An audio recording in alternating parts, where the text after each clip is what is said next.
Bonjour à tous, je suis ravie de vous retrouver pour un nouvel épisode de Parle-moi de watts. Je vous rappelle le concept, partir à la rencontre de conducteurs de véhicules électriques partout en France. Et pour ce nouvel épisode, j'ai rendez-vous avec Carole et son compagnon qui nous ouvrent les portes de leur voiture. Et en plus, ça tombe bien, j'ai entendu dire qu'aujourd'hui c'était un jour très spécial pour Carole.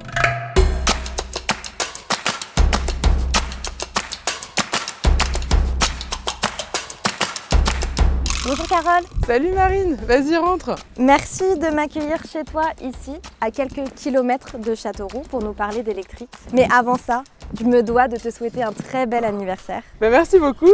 Alors on va parler d'électrique et surtout de ton expérience. Mais raconte-nous d'abord depuis quand tu roules en électrique et depuis quand tu as cette voiture. J'ai commencé à rouler en électrique avec cette voiture en février 2022 et on a parcouru ensemble 7000 km à peu près. Donc ça fait pas longtemps, mais en revanche, il y a quand même pas mal de kilomètres parcourus, donc ça te fait quand même une expérience assez significative. Tu vas pouvoir m'en parler. On monte tout de suite en voiture. C'est parti. C'est un véhicule que tu utilises quotidiennement. Raconte-moi, comment ça se passe? Ouais, c'est la voiture que je prends tous les jours pour aller au boulot. Tu fais combien de kilomètres à peu près par jour? 5. 5 km, bon, ça va. 5 km aller et 5 au retour. Ah non, 5 en tout. Compris, ok. J'avais une vieille voiture qui commençait à rendre l'âme et on s'est posé la question de par quoi on va la remplacer.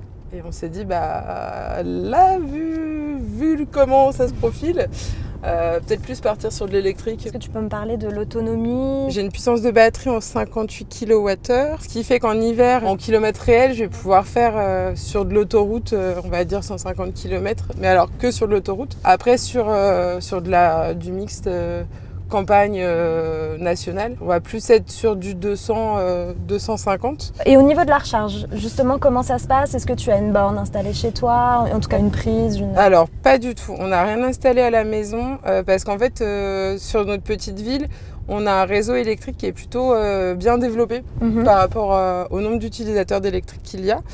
Donc, on a plusieurs bornes gratuites. Ok, ça c'est hyper intéressant. C'est ça. Après, c'est des bornes gratuites sur les horaires d'ouverture d'un magasin, donc voilà. Et sinon, on a des bornes payantes. Donc quand vraiment on n'a plus beaucoup de batterie, ça peut être très intéressant. On paye moins de 5 € la charge. Est-ce que tu arrives à t'y retrouver financièrement, Ouais. à savoir que tu vas faire des économies même sur du court et long terme?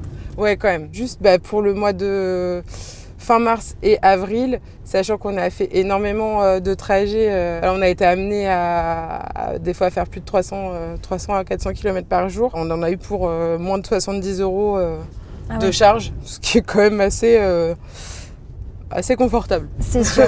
Est-ce que vous avez une deuxième voiture à vous deux? Ouais, on a quand même gardé une thermique, ouais. Pourquoi? Parce que pour le moment, les frais qu'il y a eu à faire dessus faisaient que autant la garder. Voilà. Parce que là, c'est ton compagnon qui utilise encore au quotidiennement la thermique ouais. Et toi, l'électrique. C'est ça. Et est-ce que vous allez changer la deuxième thermique pour une électrique? Pour une électrique, pas forcément demain. Pourquoi pas? À voir. Franchement, on s'était posé la question là avec la hausse des prix des carburants. Après, on s'est dit, elle roule quand même bien, elle consomme pas tant que ça. On va peut-être la garder quand même. En général, on a toujours trouvé des prises, même dans des petits villages tout petits, fin fond du Loiret, des prises gratuites en plus. Donc, en général, voilà, ça se passe plutôt bien et on n'a jamais eu la grosse panne. Ouais. En termes de compteur d'autonomie, je me dis, après tel trajet, je vais me charger. Ou là, par exemple, là, je me dis, tiens, il y a la borne qui est juste là. Et, on va y aller, c'est très bien. Je vais m'arrêter.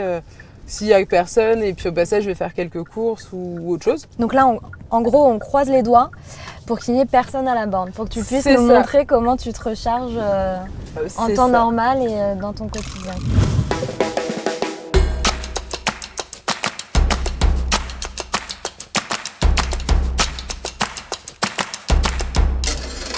Merci Carole pour cette balade hyper intéressante. Je crois bien qu'on va rejoindre Tanguy, ton compagnon qui nous attend. Et c'est parti. Bonjour Tanguy. Bonjour. Moi, je voulais aussi avoir un petit peu ton point de vue. Déjà, c'est une décision commune de passer à l'électrique. Pourquoi, selon toi, c'était une bonne idée? Avec les aides de l'État, on s'est rendu compte que ça coûtait pas beaucoup plus cher Alors nous, on l'a eu avant la hausse Des prix de des l'essence, carburants, des c'est ça. carburants. Mais on avait déjà constaté qu'on faisait une grosse économie. Avant de passer à l'électrique, est-ce que vous avez été conseillé dans votre entourage ou en tout cas par des amis? On a la chance d'avoir un de nos voisins qui a le même modèle que nous. Lui a laissé un mot, rappelez-nous, on a des questions à vous poser sur votre voiture. Ah, carrément, quelqu'un comme ça dans la rue ou Oui. vraiment vous le connaissiez? non, on le connaissait pas Ah mais avant. ça c'est une histoire que je veux savoir. Moi, j'ai envoyé pour aller chercher notre fille en sortant du travail. Et un jour, j'ai dit à Carole, j'ai vu une super voiture, je sais pas ce que c'est comme modèle. Et en fait, on a été en concession et on a vu le modèle et je me suis dit, mais en fait, c'est celle-ci que je vois tous les soirs. Donc, est-ce que entre ce que la concession nous dit et l'utilisation quotidienne, est-ce que c'est la réalité? Du coup, on lui a demandé à lui qui était utilisateur. C'est la fin de ce nouvel épisode de Parle-moi de Watt. Si vous aussi vous avez envie de partager votre expérience en voiture électrique, n'hésitez pas à nous écrire à l'adresse suivante, rédaction@roule.fr. Et moi je vous dis à très bientôt.